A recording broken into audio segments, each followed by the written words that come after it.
Baik, silakan dicoba. Ya, Terima kasih, Prof. Sebentar. ya, ya.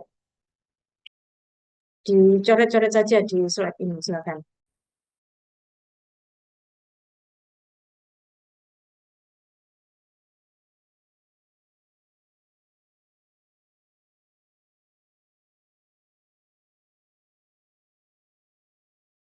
Ya.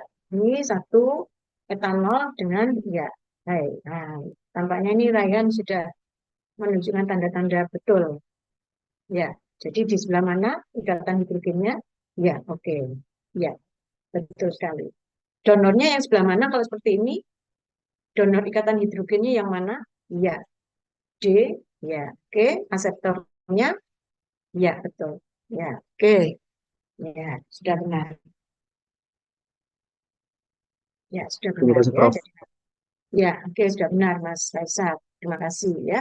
Jadi kita sudah tahu kalau di asam astat itu dia ada kemungkinan dua ikatan hidrogen, pada etanol hanya satu kemungkinan ikatan hidrogen. Kalau pada etana ada ikatan hidrogennya atau tidak etana? Tidak. Tidak ya. Sehingga kalau pada etana interaksinya apa tadi?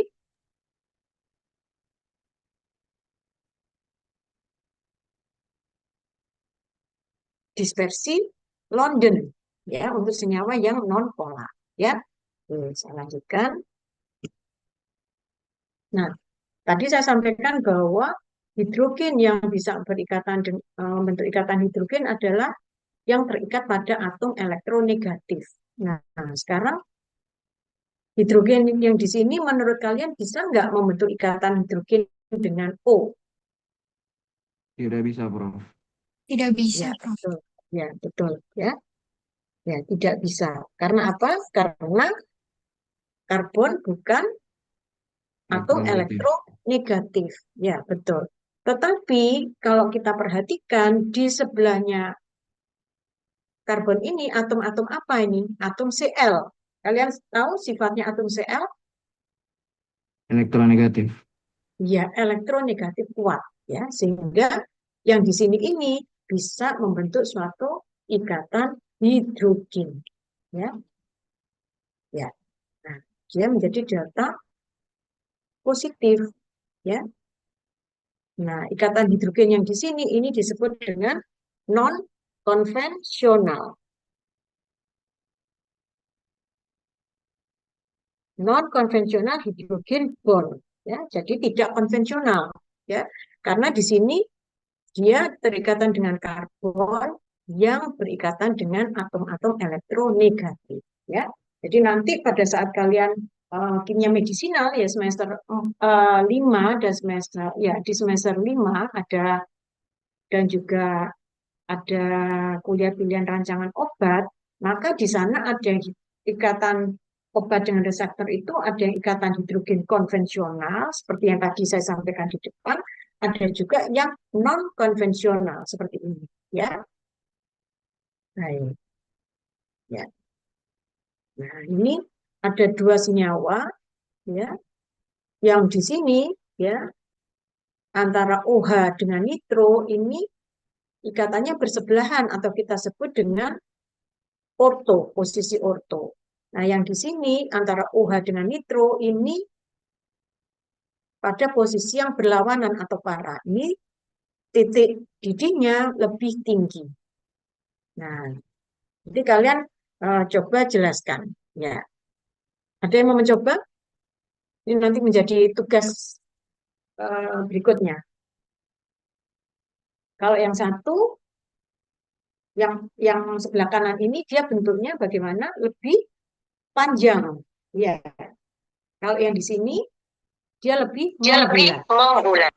Ya, nah, bagaimana kemungkinan ikatan hidrogen antara ini para nitrofenol satu dengan yang lainnya dengan ortonitrofenol satu dengan yang lainnya? Kira-kira mana yang lebih banyak kemungkinan ikatan hidrogennya? Yang orto atau yang para?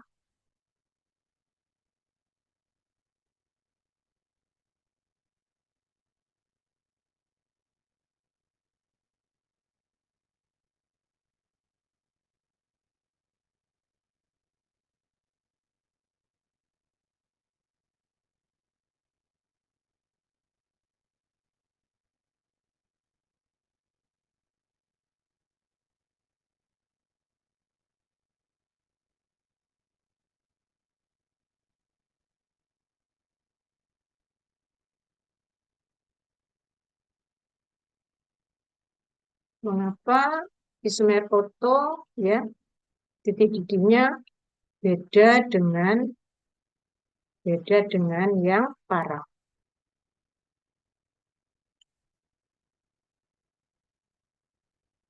Isomer para. Ya,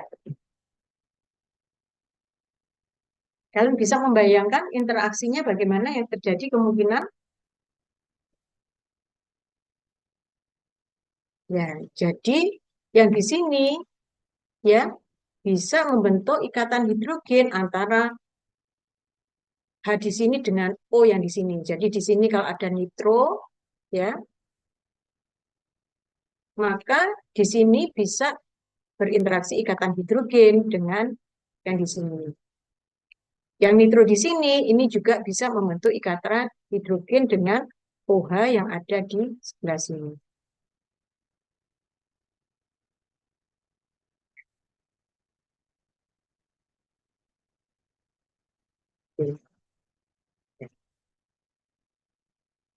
Kalau yang di sini bagaimana? Yang di sini kemungkinan dia hanya di sini saja. Ya, nah, O. Ya, jadi menurut kalian lebih kuat mana? Yang sebelah kanan atau yang sebelah kiri interaksinya? Yang para, Prof. Ya, yang sebelah kanan. Ya, itu nanti yang kalian coba apa namanya jelaskan ya. Baik.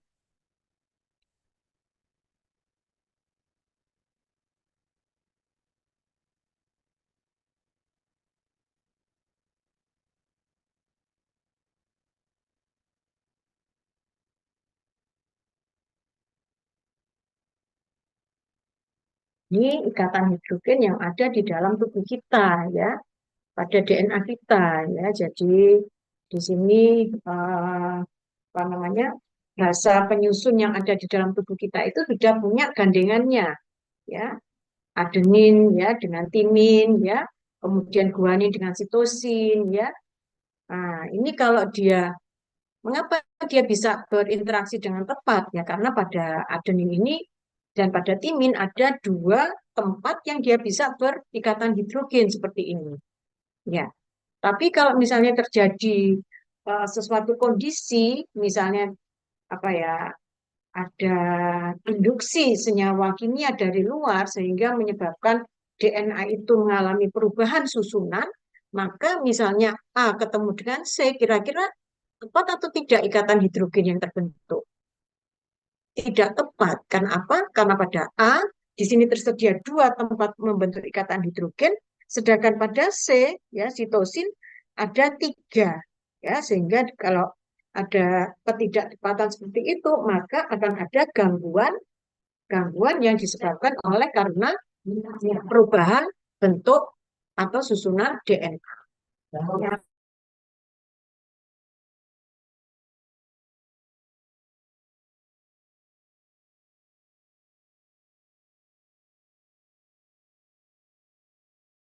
ya. Baik, apakah ada yang ditanyakan sebelum saya lanjutkan untuk campuran homogen dan juga heterogen? Silakan.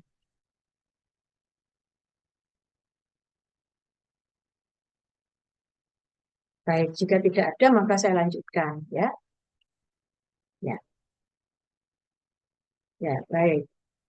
Campuran homogen dan juga heterogen ya. Jadi eh, campuran homogen ya, definisinya adalah suatu tipe campuran di mana komposisi dari apa bahan-bahan yang ada di sana itu berbentuk uniform. Ya, jadi dia eh, tampak sebagai satu fase. Ya. Nah, sedangkan campuran heterogen itu komposisi solut yang ada di dalam sana itu dia tidak merata, ya, tidak merata ya. Nah, ini campuran homogen dan heterogen ini akan banyak nanti kalian harus siapkan ya pada pembuatan sediaan-sediaan farmasi ya. Seperti ini ya. Jadi ini bentuknya sirup ya. Bentuknya sirup suatu campuran homogen ya. Menurut kalian ini sirup ini terdiri dari berapa macam senyawa? Apakah satu senyawa?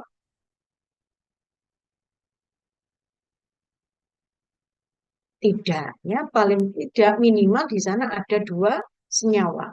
Satu adalah solutnya, yang satu adalah solvennya. Nah, sedangkan kalau dia dalam bentuk sirup, ya terutama sirup itu kan untuk anak-anak, maka di sana akan ada bahan tambahan yang lainnya, ya bahan tambahan yang lainnya. Apakah di sana merupakan suatu pewarna supaya warnanya menarik perhatian anak-anak atau suatu flavor sehingga baunya juga enak ya, itu semua bahan-bahan kimia yang ditambahkan pada campuran sirup tadi ya. Belum lagi misalnya senyawa ini kurang larut di dalam solvent tersebut, maka ditambahkan juga suatu suspending agent ya. Baik, nah berikutnya di sini adalah contoh campuran antara fase minyak dan fase air ya. Kalian mungkin sudah akan praktikum ya, akan praktikum apa namanya senyawa polar dengan non polar ya, maka akan terjadi dua fase seperti ini. Nah, ini fase campuran hidrogen ya. Kalau seperti ini ada yang ingat tidak namanya apa? Suspensi atau emulsi? Emulsi, Kalau ada Prof. cair tidak larut dengan cair. Ya, Maharani? Emulsi, Prof. Ya, betul, emulsi. Jadi kalau kita kocok, maka maksudnya tersebut di dalamnya. Jadi dia akan terdispersi. Ya. Tapi tadi interaksinya adalah instan jadi kemudian dia akan bisa lagi kita kocok, dicampur, ada kondisinya yang stabil, dia akan terpisah lagi. Ya, seperti tadi ya. Ini mungkin instan indus dipol ya. Jadi yang satunya non polar, yang satunya polar ya. Nah, kemudian kenapa yang satu ada di bagian atas, kemudian ada lapisan yang di bagian bawah? Ini tergantung dari apa? Dari masa jenis. Masa jenis. Ya, betul. Ya, dari masa jenisnya. Ya, jadi nanti kalau dia campuran itu dua larutan itu atau dua solvent atau dua zat cair itu berbeda masa jenisnya, maka yang masa jenisnya lebih ringan dia akan ada di sebelah atas, yang lebih berat akan ada di sebelah bawah. Ya. Kalau dia berwarna, kita mudah untuk membedakan. Ya. Tapi kalau dia tidak berwarna, maka kita harus benar-benar mencari informasi. Ya, di Farmakope Indonesia ataupun di buku-buku yang lain, Martindale ya atau Merck Index ya. Jadi ada perusahaan namanya Merck yaitu mengeluarkan ribuan bahan kimia. Nah, dia memiliki buku indeks Merck Index Book ya. Jadi senyawa-senyawa kimia yang dikeluarkan oleh perusahaan Merck itu ada sifat-sifatnya ya. Pelarutannya ya, kemudian titik didihnya, titik leburnya, dan sebagainya. Ya, kita boleh mengambil data di sana. Ya, nah ini nanti akan kalian temui ya, ada yang dinamakan campuran itu sebagai solution ya. Jadi ini biasanya ukuran partikelnya itu kurang dari 2 nano, sehingga kita tidak bisa kelihatan. Sepertinya itu dia hilang. Kita campur langsung hilang. Ya. Tapi kalau dilihat di mikroskop, sebenarnya di sana masih ada kecil-kecil ya, atau dia memang sama sekali dia apa namanya larut sempurna ya. Nah, ini karakteristiknya transparan ya dan tidak bisa dibedakan ya, tidak bisa terpisah kalau kita diamkan ya. Kalau dilakukan penyaringan maka dia juga tidak akan tersaring ya padatannya ya. Ya. Kemudian ada yang dinamakan colloid, ini ukurannya 2 sampai 500 nanometer meter ya. Ini contohnya ada susu ya dan sebagainya ya. Ada juga yang dinamakan campuran hidrogen ya. Jadi ini kalau ukuran partikelnya 500 lebih dari 500 nanometer ya. Jadi kalau kita diamkan dia bisa terpisah ya. Ini campur biasanya misalnya kalau garam dengan air kan dia larut sempurna ya. Ini misalnya kayak pasir ya kan kita kocok dengan air ya mungkin dia sebentar dia akan kelihatan terdistribusi apa namanya dengan baik di sana tapi kalau kita diamkan maka dia akan mengendap ya, dan bisa dipisahkan. Nah, jadi ini bermacam-macam contoh sediaan dalam farmasi yang merupakan suatu campuran ya.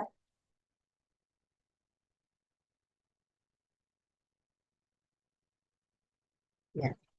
Baik, jadi dalam pembentukan suatu larutan ya di sana paling tidak ada dua jenis substansi ya. Jadi ada yang dinamakan solut ya. Biasanya dia jumlahnya lebih kecil dan juga ada yang dinamakan solvent ya. Jadi solut itu bisa juga tunggal, bisa juga suatu campuran ya. Demikian juga dengan solvent. Bisa suatu larutan suatu senyawa tunggal bisa juga suatu campuran. Ya, jadi misalnya kalian mungkin pagi-pagi kalian ingin minum teh hangat, ya, minum teh hangat, ya. Biasanya apa yang kalian lakukan kalau kalian ingin pagi-pagi minum teh hangat? Apa yang kalian lakukan kalau mau membuat teh panas? Menyeduhnya, Prof. Menyeduh teh. Iya, iya. Jadi Menambahkan bagaimana gula. caranya? Ya, ya. Jadi bagaimana caranya? Serbuk daun teh ya atau yang sudah dimasukkan ke dalam wadah ini ya apa namanya kertas ini ya apa celup itu ya kemudian kalian beri air panas ya boleh juga ditambah gula ya kan maka bahan-bahan yang ada di dalam serbuk teh itu yang dia larut dalam air panas maka dia akan keluar ya jadi air itu akan menembus dinding sel dari serbuk daun teh itu kemudian dia akan melarutkan di sana komponen-komponen yang larut kemudian dia akan keluar sehingga air yang tadinya jernih berwarna kecoklatan ya demikian juga kalau kalian tambahkan gula di sana ya maka diaduk dengan air panas air itu juga akan gula itu juga akan larut. Nah, itu adalah salah satu contoh di mana solutnya adalah suatu campuran ya, bukan hanya satu. Kalau kalian membuat gula kemudian dilarutkan dengan air saja, maka itu satu solut, satu solvent. Ya, tapi kalau seperti tadi minuman teh panas, maka di sana sudah banyak solutnya, ya. Solut yang larut banyak di sana, ya tetapi solventnya hanya tunggal. Ya. Sekarang bagaimana kalau yang solventnya lebih dari satu? Ya, mungkin kalian pernah ya menggunakan etanol 70%. Jadi etanol 70% itu adalah campuran etanol dengan air. Ya, berarti dia sudah lebih dari satu solvent. Nah, dia mau melarutkan ya substansi atau solut-solut yang ada pada teh tadi. Ya, jadi kita bisa mendapatkan bahan aktif dari serbuk daun teh itu dengan dua macam solvent tadi. Satu, air dalam kondisi panas, ya solventnya tunggal, atau air ditambah dengan etanol. Nah, kan kita nggak mungkin ya sehari-hari kita konsumsi teh dalam etanol 70% kan nggak boleh ya kan selain haram ya kalau dari agama Islam itu juga akan mempengaruhi kesadaran kita ya jadi kalau kita mau bikin teh ya kita cukup menggunakan air panas ya jadi jangan coba-coba dengan etanol 70% ya seperti itu contohnya ya jadi ada solvent yang merupakan single ada yang campuran solutnya juga demikian ya.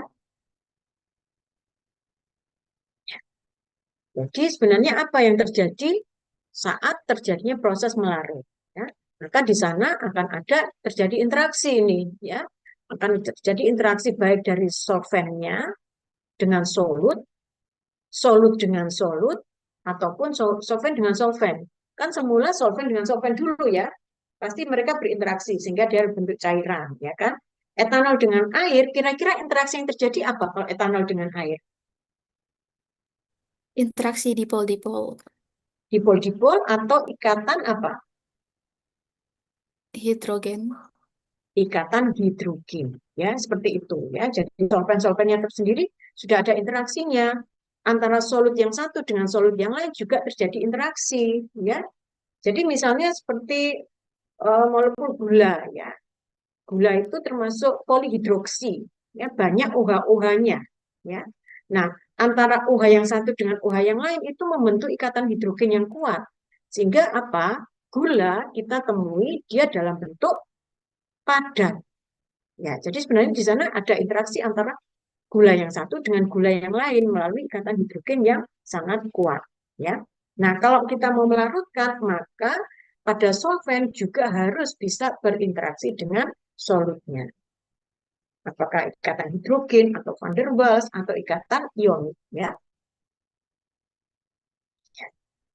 Ya. Nah,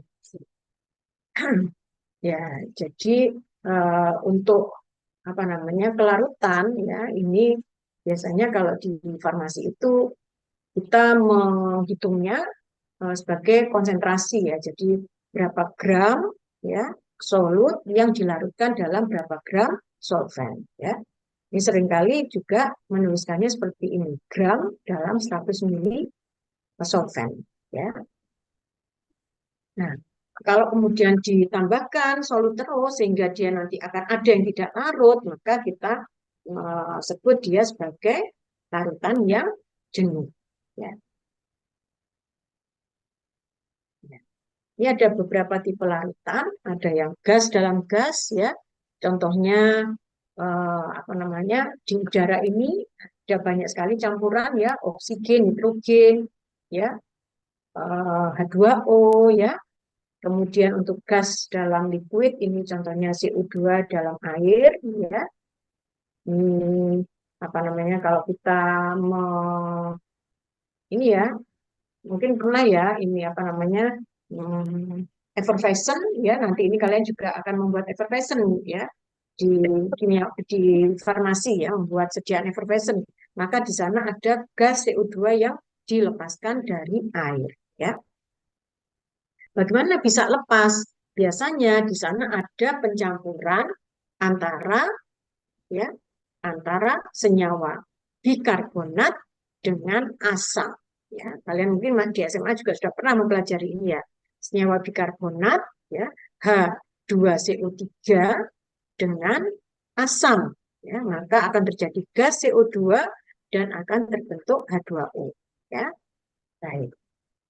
Kemudian gas dalam solid, ini H2 pada metal palladium, ini kita gunakan di kimia organik, ya, untuk merubah ikatan rangkap dua menjadi ikatan tunggal, ya. Jadi ada sudah ada mahasiswa skripsi saya yang juga mengerjakan ini, ya. Liquid dalam liquid, ya, kemudian liquid dalam solid, solid dalam liquid, dan solid dalam solid, ya. Untuk solid dalam solid ini alois, ya, ini jarang kita gunakan di farmasi. Ya, jadi ini, ya, tipe larutan dalam air, ya. Ya. Maaf, ini gas dalam gas, ya, di udara, yang merupakan suatu campuran yang homogen, ya. Kemudian oksigen dalam air, ya. Kemudian CO2 dalam air, ya, seperti ini, ya. Ini sediaan effervescent yang nanti kemungkinan besar kalian juga akan mengerjakan ini, ya, membuat sediaan effervescent. Nah, ini bentuk gas CO2 yang larut dalam air, ya. Biasanya ini kita gunakan dalam proses netralisasi, ya. Jadi ada kondisi asam, kemudian kita menghilangkan asamnya dengan penambahan suatu basa, ya, basa karbonat atau bikarbonat. Maka hasil reaksi antara asam dengan senyawa karbonat tersebut menghasilkan gas CO2. Ini liquid dalam liquid, ya, etanol dalam air, ya, kemudian solid dalam liquid, ya, contohnya apa namanya, gula dalam air, ya. Nah, ini salt in water, ya, jadi NaCl dalam H2O, ya, yang H2O2 ini senyawa-senyawa netral, ya, bercampur dengan air, ya.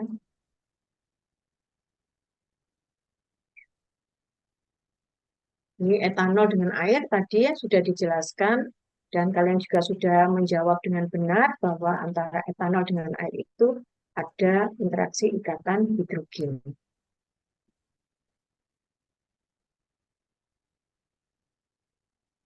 Ya. Nah, untuk senyawa etanol ini biasanya lebih dari C4 itu kelarutan dalam air itu sudah menurun. Karena apa? Karena atom karbonnya sudah besar, ya. Dia interaksi hidrofobiknya itu lebih mendominasi daripada ikatan hidrogen, sehingga kelarutan dalam air menjadi menurun. Sedangkan ini glukosa, ini ya, ini dia larut dalam air. Kenapa? Karena banyak OH di molekul ini. Ini C-nya 6, tetapi di sana setiap C-nya itu berikatan dengan mengikat OH, ya, sehingga dia larut dalam air karena banyak terbentuk ikatan hidrogen antara gula dengan air, ya. Ya, ya, baik. Jadi kalian bisa menjelaskan ya mengapa misalnya asam stearat, ya, C18 H36O2 suatu senyawa asam karboksilat sebenarnya, ya, tetapi karena atom karbonnya itu sangat besar sehingga sifat hidrofobiknya lebih menonjol, sehingga kelarutan dalam airnya menjadi turun, ya. Nah, ini ya karena CC-nya ini sangat besar, ya. Ya, baik. Sedangkan untuk glukosa C6H12O6 ini eh, dia larut dalam air karena dia banyak gugus fungsi OH-nya, ya. Ya, ini asam stearat, ya, ini asam stearat. Nah, ini nonpolar, ya, karbon-karbon itu nonpolar. Hanya di sini yang polar, ya. Jadi di sini saja yang bisa membentuk ikatan hidrogen dengan air. Tetapi yang di sininya ini karena senyawanya ini ikatannya tunggal, dia bentuknya bisa berputar. Nah, dia bisa apa namanya apa ya, membungkus air yang ada tadi, ya, sehingga malah justru yang dominan adalah sifat non polarnya, ya. Ya. Ini glukosa banyak gugus OH-nya di sini sehingga dia banyak terbentuk ikatan hidrogen dengan air, ya. Coba kalau misalnya asam stearat ini, ya, kan dia sulit larut dalam air. Bagaimana caranya kita merubah senyawa ini menjadi larut dalam air? Ada yang uh, mau menjawab? Mana merubah senyawa-senyawa asam, ya, seperti ini asam stearat yang tidak larut air, kita rubah menjadi senyawa yang larut air. Harus kita apakan?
Izin menjawab, Prof.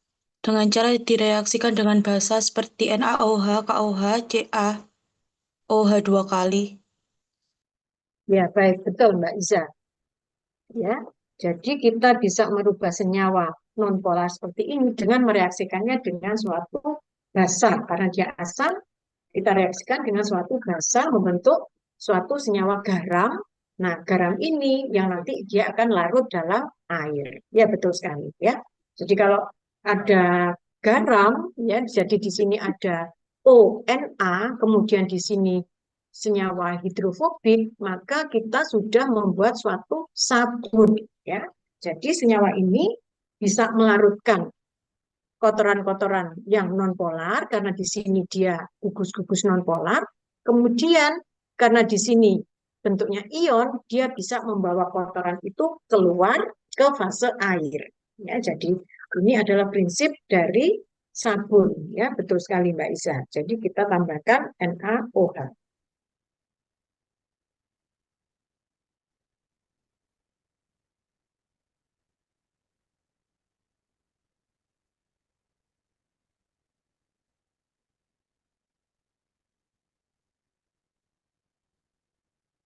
Ya, baik, ini solid solution ya, H2 dalam palladium ya. Baik, ini itu dalam solid dalam solid karena ini tidak kita jarang kita gunakan, maka saya akan melewati ini ya. Ya, baik, ini yang apa namanya, yang gas dalam gas tadi ya.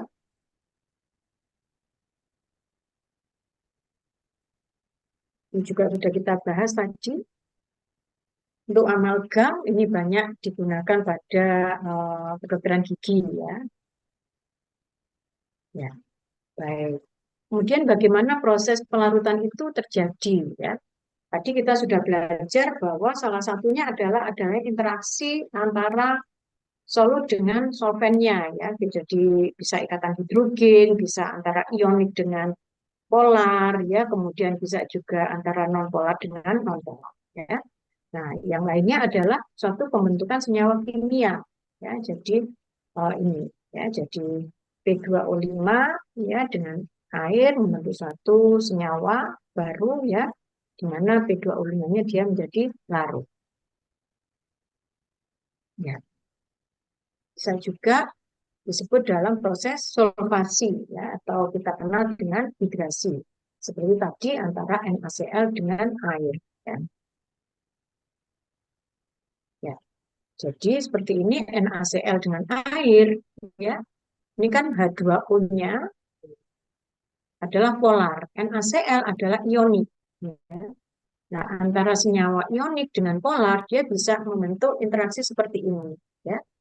Nah, ada Cl ya, ini dia negatif, maka dia berinteraksi dengan hidrogen dari H2O. Sedangkan Na-nya yang positif dia berinteraksi dengan O ya, yang banyak muatan elektronnya dari H2O. Ya, jadi seperti itu ya. Jadi di sini dilingkari oleh molekul-molekul air ya, sesuai dengan dia muatannya apa gitu ya. Itu namanya proses hidrasi ya.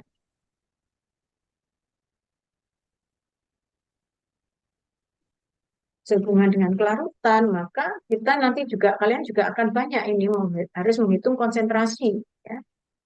Misalnya ini suatu kloraseptik ya, jadi suatu apa namanya, mengandung antiseptik fenol ya, 0,35 gram dilarutkan dalam 25 mili air ya.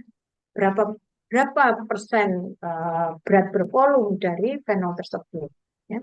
Jadi menghitungnya seperti ini ya. 0,35 gram dalam 25 mili air ya.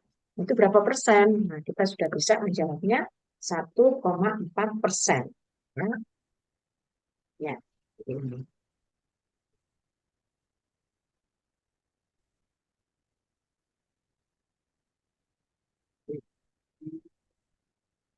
Kira-kira kalau ini berapa persen ya? Pepto-Bismol ini untuk mengobati diare ya. Dia mengandung 525 mg bismut subsalisilat pada setiap 15 mili sendok teh, sendok makan ya. Berapa konsentrasi berat per volume dari bismut subsalisilat? Ada yang mau mencoba menjawab? Izin menjawab, Prof. Iya, Prof. 3,5%, Prof. Ya, gimana caranya, Mas? Coba kamu tuliskan di sini, Mas. Siapa namamu tadi? Fahri, Prof. Fahri, ya, Mas Fahri. Ya, silakan. Mungkin tadi juga ada Mbak siapa ya tadi ya, saya lupa. Saya, Prof. Fadila Nah, Intan. Fadila, ya sudah nggak apa-apa. Dua-duanya nulis di sini. Jawabannya sama atau beda? Silakan.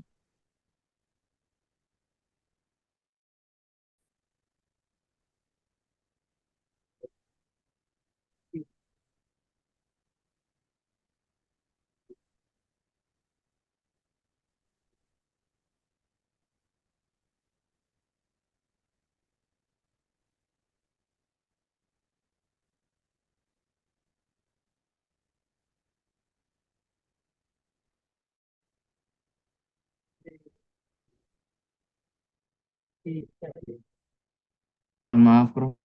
Ini bagaimana ya?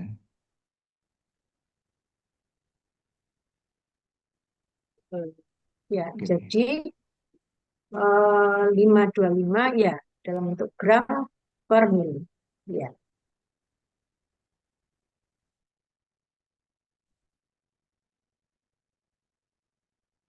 Ya, dua-duanya bisa nggak, Mas Fari? Kamu juga menjawab di sini. Ini Fadila, ya. Fari juga menjawab. Nah, coba kita lihat apakah hasilnya sama atau beda, ya.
Ya, baik, ya.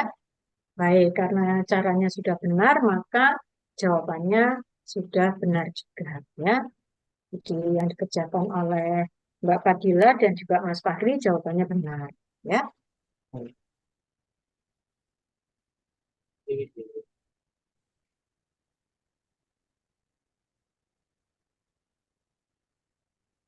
Saya hapus ya. Ini teman-teman yang lain kan sudah bisa caranya, saya hapus.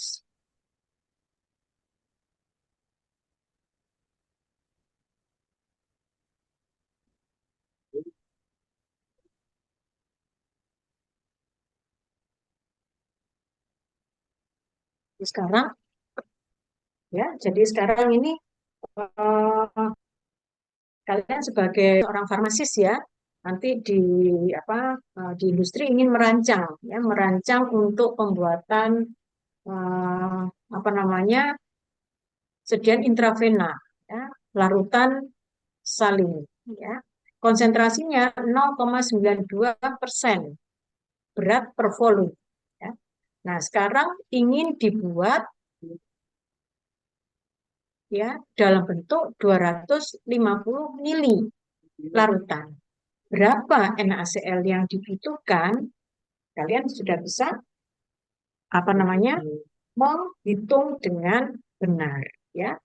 Ya, jadi ya biasanya memang tersedia ini ya 0,92% NaCl ya untuk salin solution ya. Kalian sudah bisa menghitung berapa kebutuhan NaCl-nya kalau kita ingin membuat sediaan 250 mili.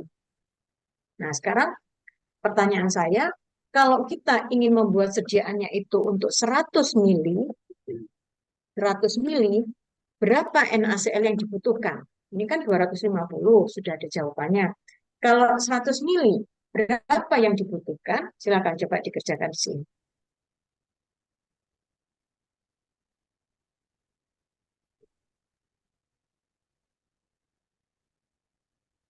Ya, ini 0,92% dalam 250.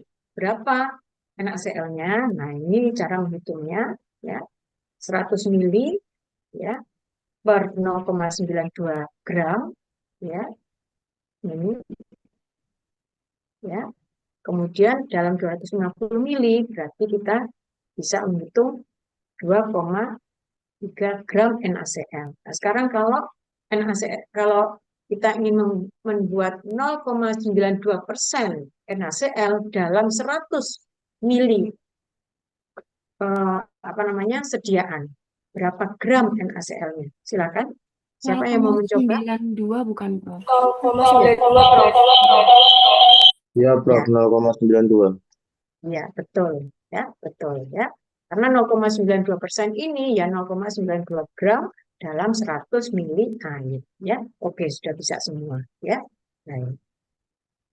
Ya, kira-kira nanti ke sana ya. Jadi kenapa kita harus belajar pelarutan, bagaimana proses pelarutan itu terjadi, ya, interaksi apa yang di sana terjadi, kemudian bagaimana memilih pelarut itu nanti kalian semakin semakin ke atas nanti akan berhadapan seperti ini. Ini nanti kalau kalian sudah sampai di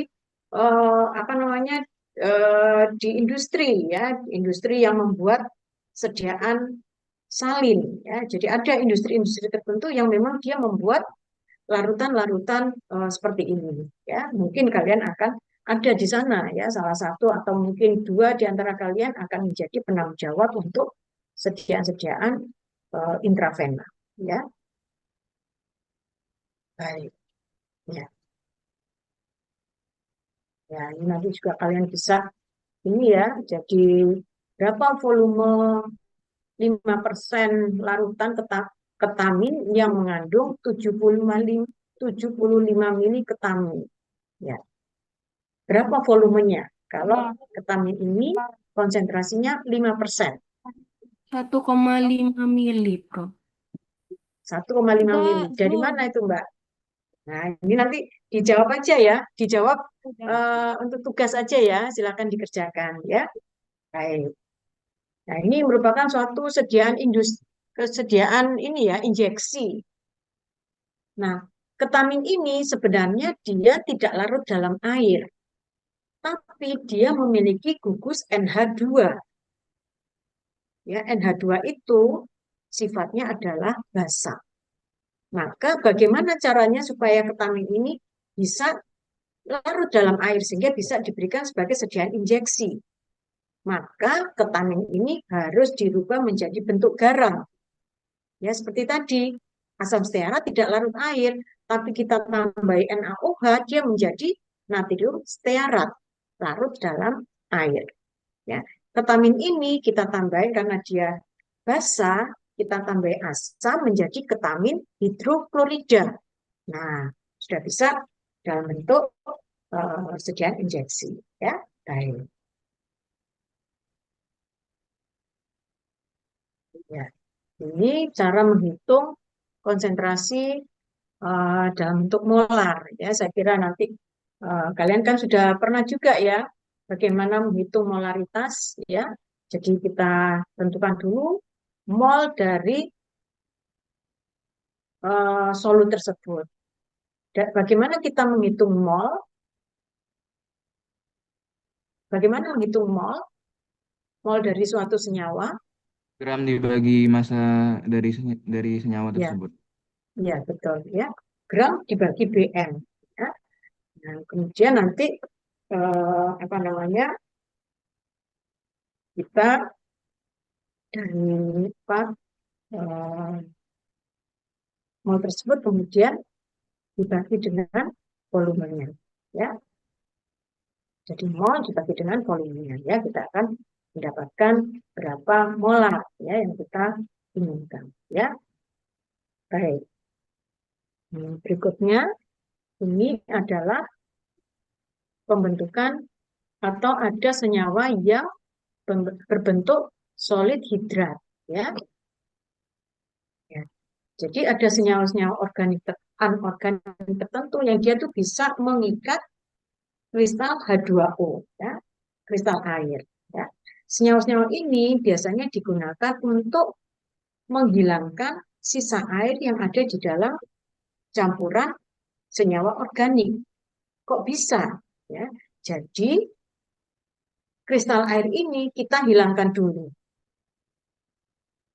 Bagaimana cara menghilangkan kristal air ini? Ada yang bisa memberikan usulan bagaimana caranya kita menghilangkan kristal air. Nggak usah terlalu sulit berpikirnya. Coba kalian sehari-hari, kalian pernah nggak menghilangkan air dari tubuh kalian atau kalian sedang melakukan hal yang lain sehingga air itu bisa keluar? Bagaimana caranya? Diapakan?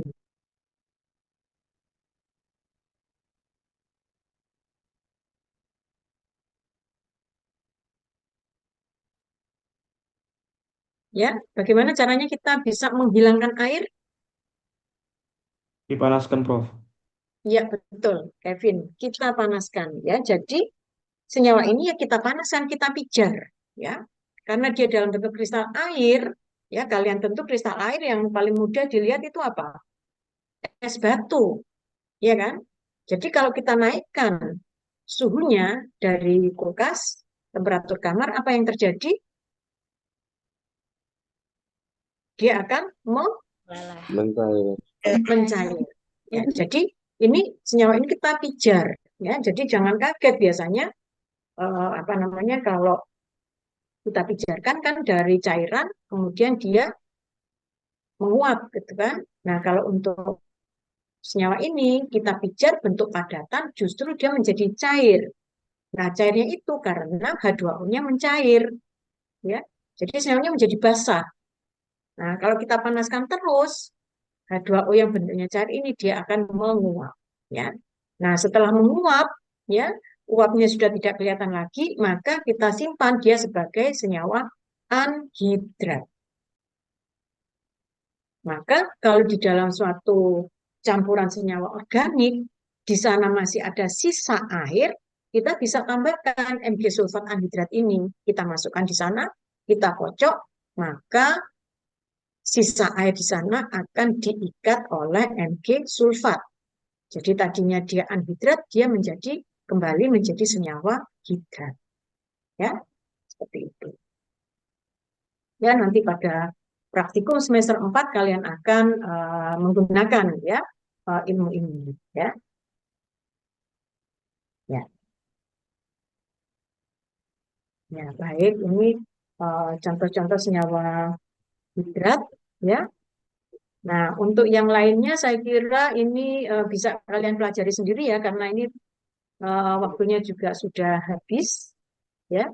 Ini contoh-contoh, ini campuran antara senyawa nonpolar dengan nonpolar, bagaimana dia bisa campur, ya, karena dia terdispersi. Tadi, ya, dispersi London untuk senyawa-senyawa yang nonpolar, ya. Baik, saya kira waktunya juga sudah habis. Apakah ada yang ingin ditanyakan sebelum saya tutup dan saya akan membuka presensi?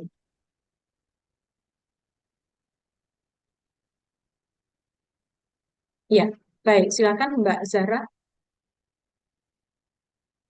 Ya, Terima kasih atas waktunya, Prof. Saya mau tanya, apa resiko jika suatu bahan farmasi itu berbentuk hidrat yang kehilangan air kristalisasinya pada saat penyimpanan? Terima kasih, Prof. ya, baik. Jadi yang tadi bentuknya hidrat, ya, kemudian disimpan, begitu Mbak, ya. Ya, nah, senyawa hidrat, kalau senyawa hidrat kita simpan dengan baik, ya, tidak ada pemanasan di sana, maka senyawa hidrat ini akan stabil. dalam bentuk hidrat. Tapi kalau sudah kita rubah dia, kita panaskan, dia menjadi bentuk anhidrat, maka dia sifatnya higroskopis. Kalau kita biarkan saja di laboratorium dalam kondisi terbuka, maka dia bisa menangkap H2O yang ada di lingkungan kita. Jadi kerjaan kita akan sia-sia. Kerjaan kalian tadi memanaskan Mg sulfat merubahnya menjadi anhidrat menjadi sia-sia karena dia terbentuk hidrat lagi. Nah, kalau sudah seperti itu, kalau kita masukkan pada campuran tadi untuk menghilangkan sisa air pada pelarut organik menjadi sia-sia. Ya, jadi ditambahkan terus kok nggak mengendap ya di dalam pelarut nonpolar karena fungsi anhidratnya sudah tidak ada. Ya, dia sudah tidak bisa menarik sisa air di sana. Ya, demikian Mbak Zahra. Jadi kita harus berhati-hati setelah kita pijat, harus kita masukkan dalam wadah yang tertutup rapat sampai waktunya kita gunakan di laboratorium. Demikian Mbak Zahra. Ya. Terima kasih, Prof. Ya. Baik. Mungkin satu lagi ya. Ini waktunya juga sudah habis. Saya juga akan segera berpindah. Ya, Felicia Wiyogo, silakan, Mbak. Ya, permisi Prof. Saya izin bertanya terkait campuran heterogen kan tadi dijelaskan ada massa jenisnya Prof. Nah, itu apa ada kemungkinan kalau dari senyawa itu mempunyai massa jenis yang sama dan kira-kira apa kestabilannya itu kayak berubah banget gitu ya Prof. Terima kasih. Baik, ya. Jadi kalau senyawa itu memiliki massa jenis yang sama, begitu ya Mbak ya? Iya, betul. Iya, baik. Kemudian kita campur, begitu ya? Iya, Iya, baik. Jadi kalau dia massa jenisnya sama kita campur, maka dia juga akan akan sulit untuk kita ketahui keberadaannya dia akan di fase yang mana begitu. Di sebelah atas atau di sebelah bawah, begitu Mbak. kalau kestabilannya itu kira-kira apakah berbeda dari Ya, baik. Untuk stabilitas campuran itu ya Mbak ya. Jadi kalau stabilitas campuran itu tergantung interaksinya bagaimana. Jadi misalnya dia senyawa yang polar dengan non polar, maka dia akan juga terpisah. Kan ini massa jenisnya beda ya antara polar dengan non polar. Maka dia akan terpisah, Mbak. Terima Tapi kasih. kalau dia sama-sama non polar, maka dia akan bercampur. Gitu, Mbak. Felicia. Terima kasih, Prof. Ya. Baik. Ya. Jadi ya, mohon maaf ya untuk teman-teman yang lain ini kuliahnya saya akhiri ya. Untuk yang lainnya teori saya kira kalian bisa baca sendiri ya. Saya tutup kuliahnya. Selamat pagi ya. Mudah-mudahan bermanfaat untuk sebagai dasar ya. Kalian ini masih semester 1 sudah sangat semangat sekali. Mudah-mudahan nanti juga diberi kemudahan untuk kuliah-kuliah yang lainnya. Ya, mudah-mudahan tidak lupa ya. Mudah-mudahan tidak lupa ya. Selamat pagi semuanya. Assalamualaikum warahmatullahi wabarakatuh ya. Kalian bisa tunggu sebentar ya. Ya, tunggu sebentar. Saya akan. Ya, gimana, Mas? Saya akan buka presensinya. Gimana, Mas? Tadi ada yang mau usul? Mas Rohman tadi atau siapa ya? Nggak ada? Enggak, Prof. Nah, ya oke, sebentar.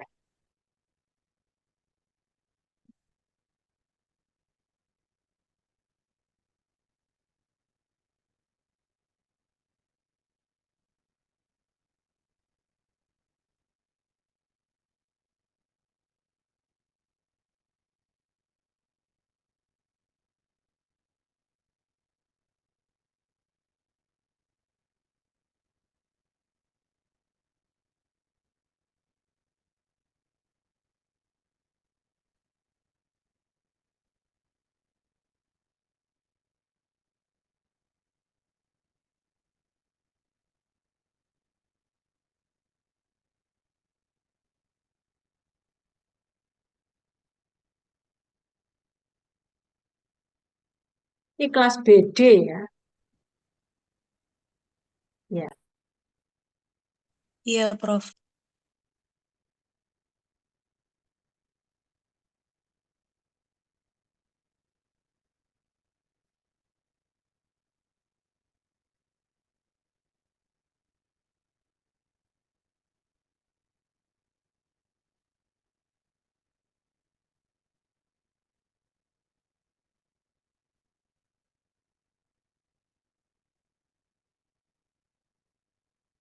Saya